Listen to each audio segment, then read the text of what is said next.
Hello, my name is Peter Parfitt. Welcome to the new Brit workshop. Now, a number of people have said to me that I gloss over the process of taking wood from its rough sawn state and then having it into the actual sizes, all planed up, ready for a particular project. And would I actually show that process in a bit more detail? So that's what this video is about. Now, apart from the machines that you'll see me using, principally it'll be the planer thicknesser, it'll be the bandsaw, and then my miter saw, the Capex. There are a number of other things that you really do need. And the first is your cutting list. And what I've got is I've got a plan of what I'm about to make. And I don't believe that cutting lists should be set in concrete at the beginning of a project, because who knows what wood you're going to have available. So if you originally started out thinking, oh, I'll use 25mm thick wood for this piece, and you just haven't got enough, and it's got to be 22mm thick, then change your cutting list. But by changing one dimension from 25 to 22 in that example, you may have to lengthen other pieces, and all sorts of changes can occur. So be flexible. Now, apart from the plan and your provisional cutting list, which may get amended, you need a calculator. If you're like me, I can't do all these sums in my head. Now, of course, you need a reliable tape rule, and I actually use calipers when I'm doing my planing, just to absolutely get those sizes spot on as they come out of the planing machine. And this very long piece of wood here, it's over 3 meters long, it's about 3 meters 40, I think, is a piece of oak, and it's got a number of defects, but there's a lot of very useful timber there.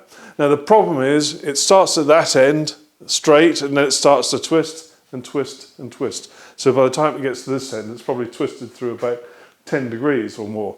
Also, it's far too long for me to handle in my planing machine. So I need to break this down into manageable pieces. Now, there's one particular piece here which illustrates what we're up to. I don't know if you can see just how bent this is. It's cut there quite severely, and this is too wide to go in my planing machine. And even if I had a planing machine wide enough, if I were to tackle this and smooth this down as one big piece of wood, then I'd end up with something a little bit thinner than I'd wish. And it would be wasteful. I want to split this down the middle, and I think then I'll have two very usable pieces. And I've got my bandsaw set up, and I'm going to feed it through. But I'm not going to feed it through this way. I'm going to turn it over and feed it through that way. That way, as this gets towards the end of the cut, it's going to drop away from the blade and not pinch it too tight.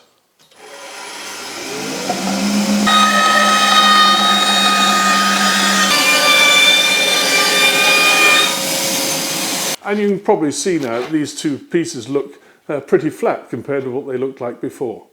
So I'm now going to take those to the planing machine and we're going to sort these out.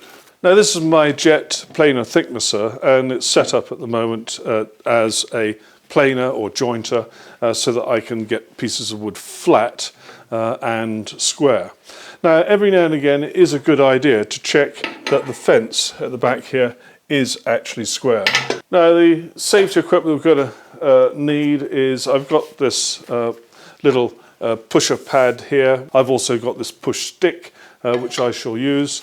Now, there is a safety guard here. All machines are very slightly different, but this one can be raised so that wood can pass underneath here, and that's going to have to fit underneath here with the machine running, and this safety guard then keeps my fingers away from the rotating cutters which are underneath here.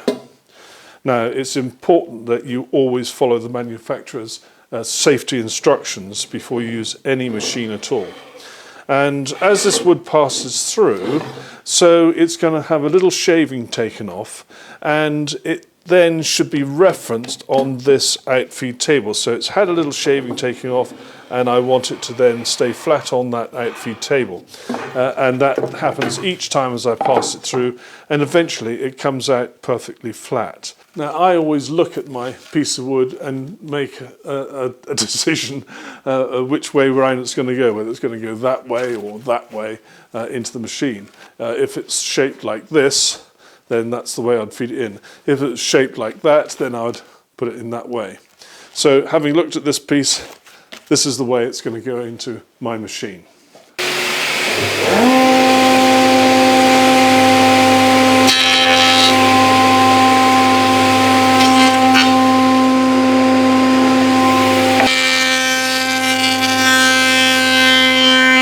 Now, I've not finished yet, but I'm stopping now just to show you what's happening underneath here. And you can see there's a flat area which has been planed there.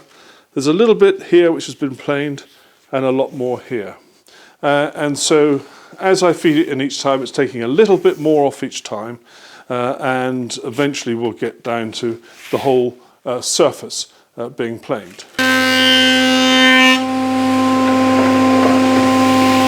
Well, it's both of these pieces flat on one face side. Now I've got to produce a face edge. So I'm going to just very slightly reconfigure this. I'm going to put the safety guard all the way down, and I'm going to open up a dash just here because the next part of the process is to keep the face side, which we've now planed flat, up against the fence. And we're going to do successive passes along here like so, and that will then make this edge square to that face. If this was a narrower piece, then I would use the pusher to help me along. Again, I'm checking this to make a decision which is the better edge. I'm happy it's this one. I keep this flat against the fence.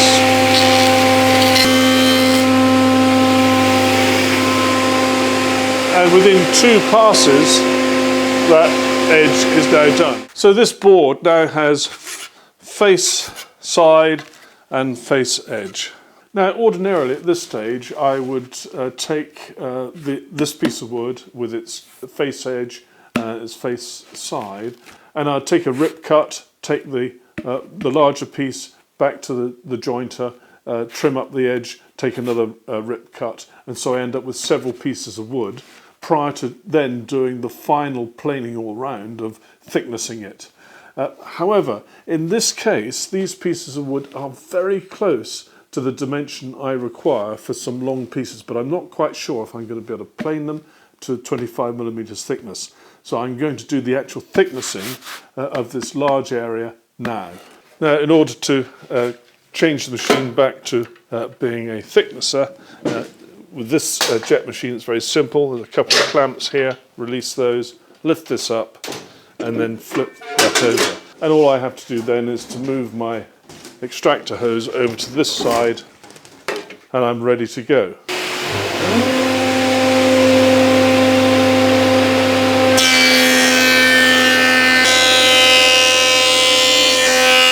So there we go. From that fairly cupped board, I've now got 2 very usable pieces of wood.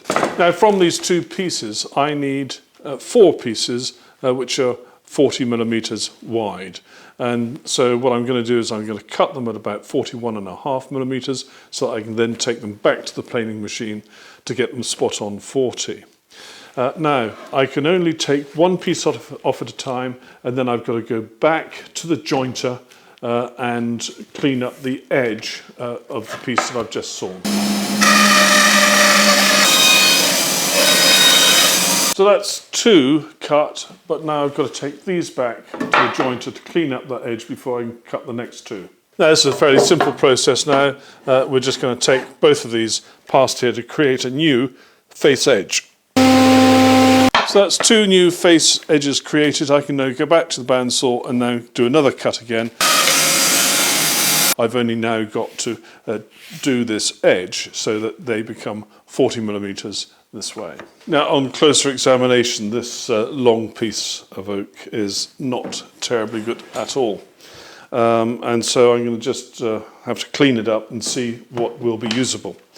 Now it's too long to go in my Capex saw where the saw is right now. I could move it, but it's just not worth it. I'm going to make a quick cut here and then probably one more along there. Now, I think that illustrates how useful it is to have benches which are all the same height in your workshop. I have mine at 900, which matches the Festool MFT3, which I have there. So that's 1 piece done. Now I need to be slightly clever about where I cut this one. I need to look at what stock I might want to try and get out of this. Actually, there's a bit of a split here and it ends about there.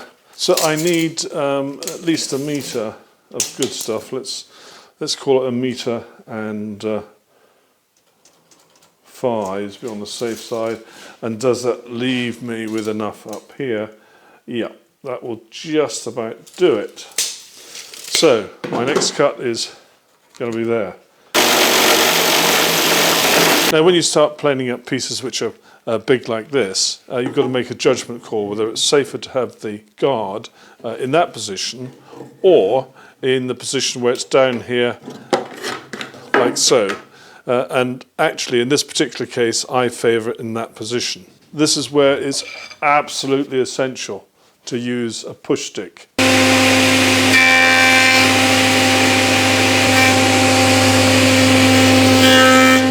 Well, I've got an absolute classic piece here. It's as bent as a dog's leg. And here's another piece, and I've looked at this carefully, and I can take the majority of it in one piece because that's relatively straight and the bending starts around about here. Now when you've got a bent piece of wood like this to cut, put it down on your bench so that it's curving away from the work surface. Otherwise it will be trying to force downwards and crush the blade as you're cutting.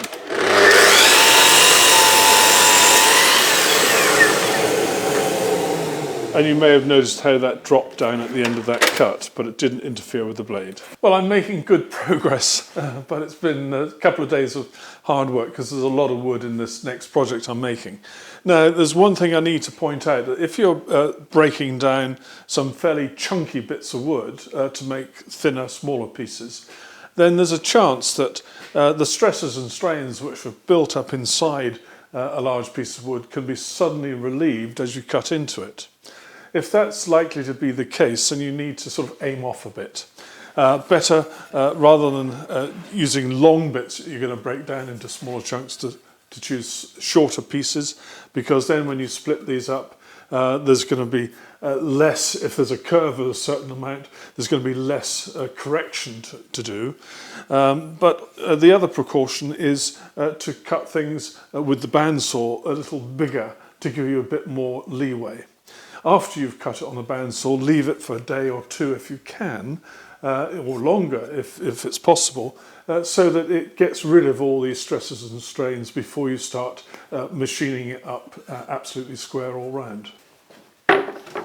Well, that's all the resawing done now, and I've planed this up to the right dimensions, but I've cut none of this to length. So I'm just going to tidy the bandsaw away, and then I'm going to start addressing the next part of the process. I've gone back to my plan and I've checked, and I've now gone through and I've put a letter associated with each individual size of piece I want. I've got rails which are 430 millimeters long. I've got some other rails which are 400 millimeters long. And for example, I'm starting off with my short rails, and I know that these are the pieces of wood for it. They're 640 millimeters long. And there are 4 of them. I'll just confirm that. These pieces of wood are 680, which is correct, and they've got the letter A. So I'm now going to put an A on the end of here.